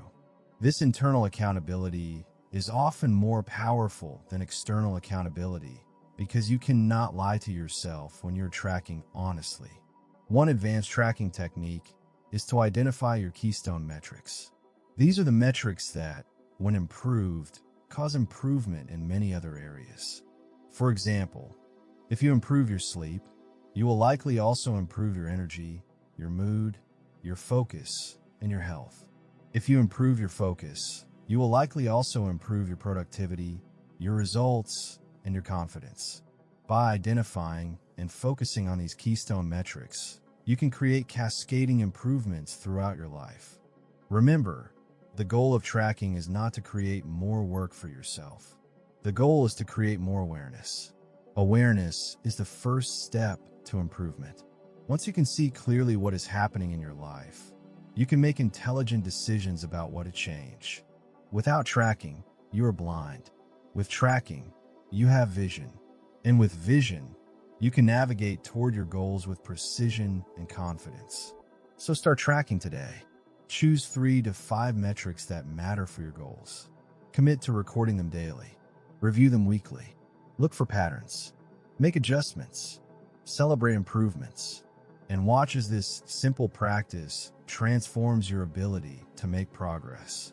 Because you cannot improve what you do not measure. But when you measure with purpose and adjust with intelligence, improvement becomes inevitable. Chapter 9. Keep promises to yourself and follow through. The relationship you have with yourself is the most important relationship in your life. It shapes every other relationship. It determines your level of confidence. It influences your decisions. It impacts your mental health. And the foundation of this relationship is whether you keep promises to yourself. When you consistently keep the promises you make to yourself, you build trust, confidence, and self-respect. When you consistently break them, you destroy those things. It is that simple and that important. Think about someone in your life who constantly breaks their promises to you.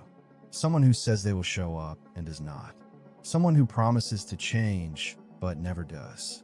Someone whose word means nothing because they never follow through. How do you feel about that person? You do not trust them. You do not respect them. You do not rely on them. You might even stop caring about what they say because you know their words are empty. Now realize that this is exactly how you feel about yourself when you break your own promises. Every time you say you will wake up early and then hit snooze. Every time you promise yourself you will work on your goals and then waste time instead. Every time you commit to a change and then revert to old patterns. You are teaching yourself that your word does not matter, that your commitments are negotiable, that you cannot be trusted. This internal relationship damage is devastating. It creates a deep sense of shame and inadequacy. You know you are capable of more, but you also know you will not follow through. So you stop setting goals. You stop making plans. You stop dreaming. Because what is the point if you know you will not do it anyway? This is how people end up stuck for years or even decades. Not because they lack ability or opportunity, but because they have destroyed the relationship with themselves through broken promises. But here's the good news. Just as you damage this relationship through broken promises, you can repair it through kept promises. Every promise you keep is a deposit into your self-trust account. Every follow-through is proof that you can rely on yourself. Every completed commitment strengthens the belief that you are capable. And when that account is full, when you deeply trust yourself, you become unstoppable. Because you know that if you say you will do something, it will get done. That certainty changes everything. So how do you start keeping promises to yourself? First, you must stop making promises you do not intend to keep. This is crucial. Many people casually make commitments they have no intention of honoring. I will start that diet on Monday. I will wake up early tomorrow. I will begin working on my business next week. These empty promises are worse than making no promises at all because they actively damage your self-trust. So before you make a promise to yourself, pause. Ask yourself honestly, am I actually going to do this? If the answer is no or maybe, do not make the promise. Better to make no commitment than to make one you will break. Second, start with small, achievable promises. Do not promise yourself you will work out 2 hours a day if you currently do not work out at all. Promise yourself you will do 10 minutes. Do not promise yourself you will completely overhaul your life by tomorrow. Promise yourself you will make one small improvement. When you keep these small promises consistently, you build momentum and confidence. You prove to yourself that you can follow through. Then you can gradually increase the size of your commitments as your self-trust grows. Third, make your promises specific and time-bound. I will be more productive is not a promise. It is a vague intention. I will work on my most important project for 1 hour starting at 8 a.m. tomorrow is a promise. It is specific, measurable, and time-bound. This specificity is crucial because it removes ambiguity. You will know clearly whether you kept the promise or not. There is no room for rationalization or excuses. Fourth, write down your promises. Something about putting pen to paper makes commitments more real. It moves them from abstract thought to concrete reality. Keep a journal where you record the promises you make to yourself and whether you followed through. This creates accountability and allows you to track your follow-through rate over time. Fifth, treat promises to yourself with the same seriousness as promises to others. Most people would never casually break a promise to their boss, their friend, or their family member, but they break promises to themselves constantly. This reveals a profound lack of self-respect. You are just as important as anyone else. Your commitments to yourself are just as valid as commitments to others. So treat them that way. When you do break a promise, and you will sometimes handle it correctly, do not engage in self-flagellation. Do not spiral into guilt and shame. Those emotions do not help. Instead, analyze what happened without judgment. What was the promise? Why did you not keep it? What obstacle got in the way? Was the promise unrealistic? Was it not important enough to you? Was there insufficient planning? Learn from the experience. Make adjustments. And then make a new promise and keep it. The goal is not perfection. The goal is a consistent pattern of follow-through with occasional exceptions, not a consistent pattern of breaking promises with occasional follow-through. You must also be vigilant about the stories you tell yourself. When you break a promise, your mind will immediately generate justifications. I was too tired. Something came up. It was not the right time. I will do it tomorrow. These stories sound reasonable in the moment, but they are lies. They are your comfort-seeking brain trying to let you off the hook. When you notice these stories, reject them. Acknowledge that you broke a promise. Accept responsibility. Commit to doing better. Do not allow yourself to hide behind excuses. Another critical practice is to align your promises with your values. If you make a promise that does not actually matter to you, you probably will not keep it. So before you commit to something, ask yourself why it matters. How does this promise serve your larger goals? How does it reflect your values? How will keeping it move you closer to the person you want to become? When your promises are rooted in deep meaning, keeping them becomes much easier because they are not arbitrary rules. They are expressions of who you are and who you want to be. You should also create systems that support follow-through. Willpower alone is not enough. You need structure. You need reminders. You need environmental design. If you promise yourself you will exercise in the morning, lay out your workout clothes the night before. Set an alarm. Schedule it in your calendar. Remove obstacles. Create a system that makes keeping the promise easier than breaking it. It is also valuable to have an accountability partner for your most important promises. This is someone you trust who will check in with you and hold you accountable. The external accountability adds weight to your commitment. You're not just answering to yourself, you are answering to someone else.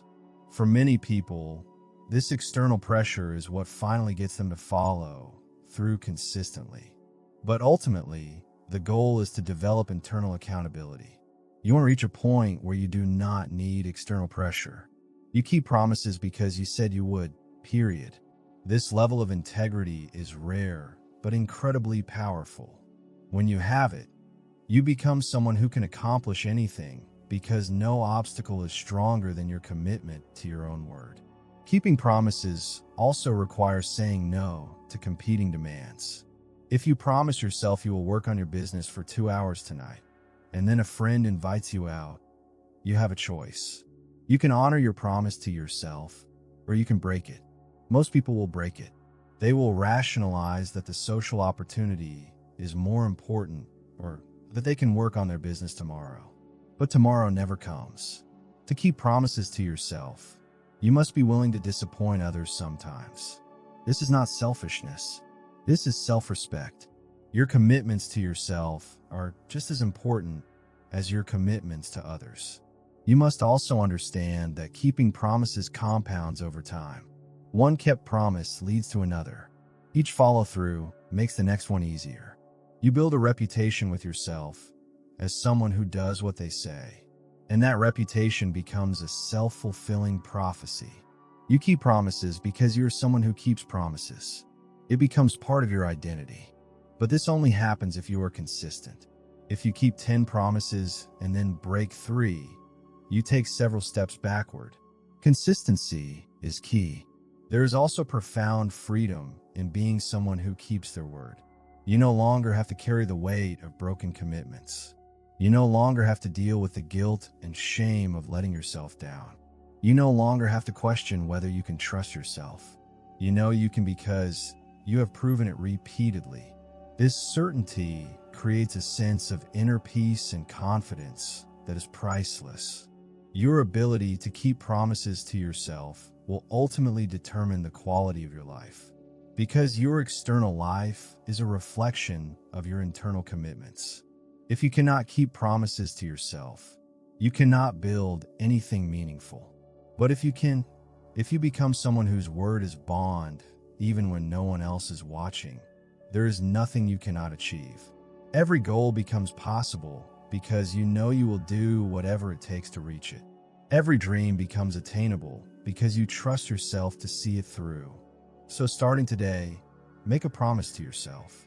A small, specific, achievable promise. And then keep it. Tomorrow, make another promise. And keep it. Do this every day. Build the habit of follow through. Prove to yourself that you can be trusted. Repair and strengthen the relationship with yourself. Because that relationship is the foundation of everything else. When it is strong, everything else in your life improves. When it is weak, nothing else can fully succeed. You are the one person you will spend your entire life with.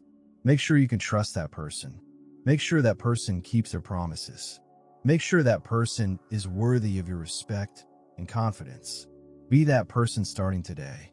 Chapter 10. Become better today than you were yesterday. This is it, the final chapter, the culmination of everything we have discussed. And it all comes down to one simple principle. Become better today than you were yesterday. Not perfect, not the best, just better. This is the philosophy that transforms lives. Not through dramatic overnight change, but through steady, incremental improvement that compounds into extraordinary results over time. Most people live the same day on repeat. They wake up, go through the same routine, make the same choices, face the same challenges, feel the same frustrations, and go to bed essentially the same person they were when they woke up. They repeat this pattern for months and years, and then they wonder why nothing changes. They wonder why they feel stuck. They wonder why their life is not improving. The answer is simple. They are not improving. They are not growing. They are not becoming better. They are static. But you're different. You have made it to the end of this book, which means you are committed to growth. You understand that life is not about maintaining the status quo. Life is about evolution. It is about becoming. It is about turning the person you are today into the person you want to be tomorrow. And that transformation happens through one simple practice. Becoming better every single day. The beautiful thing about this approach is that it requires so little. You do not need to improve massively. You do not need to have incredible breakthroughs every day. You just need to be 1% better, 1% stronger, 1% wiser, 1% more disciplined, 1% closer to your goals. That is it. Just slightly better than yesterday. And if you do that consistently, the compound effect is staggering. There is a mathematical concept called the compound effect. If you improve by 1% every day for a year, you do not end up 1% better. You end up 37 times better. That is the power of compound growth. Small improvements accumulate. They stack on top of each other. They multiply. And before you know it, you have become a completely different person. Someone you barely recognize. Someone who is capable of things that once seemed impossible. But here's the catch. The compound effect works in both directions. If you get 1% worse every day, you do not stay mostly the same. You decline dramatically. Within a year, you are near zero. This is why consistency matters so much. You cannot skip days and expect the compound effect to work. Every day you do not improve is a day you likely decline slightly, because entropy is the natural state. Things do not stay the same. They either improve or decline. There is no neutral. So the choice is simple. Improve or decline. Grow or shrink. Move forward or slide backward. So how do you become better every day? It starts with awareness. You must pay attention to who you are right now. What are your current habits? What are your current skills? What is your current level of health, wealth, and happiness? You cannot improve what you do not acknowledge. So be honest with yourself about your current state. Not to judge yourself, but to create a baseline. This is where you are. Now where do you want to go? Once you have awareness, you need intention. You must decide what areas you want to improve. Do not try to improve everything at once. That is overwhelming and unsustainable. Choose 3 to 5 key areas that matter most right now. Maybe it is your health, your career, and your relationships. Maybe it is your discipline, your skills, and your mindset. Whatever it is, get specific. Within each area, what would make you better? Then commit to one small improvement in each area every day. For health, maybe you add one more vegetable to your meal or walk for 10 extra minutes. For career, maybe you learn one new thing or reach out to one potential client. For relationships, maybe you have one meaningful conversation or express gratitude to someone you care about. These improvements seem tiny, and they are. But tiny improvements repeated consistently create massive change. The key is to focus on the process, not the outcome. Most people fixate on results. They want to lose 20 pounds, make $1 million, have perfect relationships. But those are outcomes, not processes. And outcomes are largely outside your control. You cannot directly control whether you lose 20 pounds. But you can control whether you exercise and eat well today. You cannot directly control whether you make $1 million. But you can control whether you work on your business today. Focus on the daily actions that lead to the outcomes you want.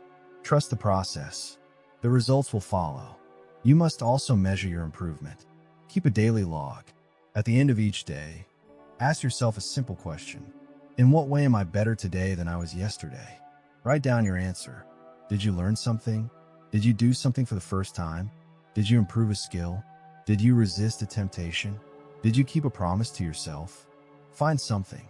Even on days that feel like failures, you can usually find some small way you improved or at least learned something valuable. This daily reflection serves multiple purposes. It makes you aware of your growth, which motivates you to continue.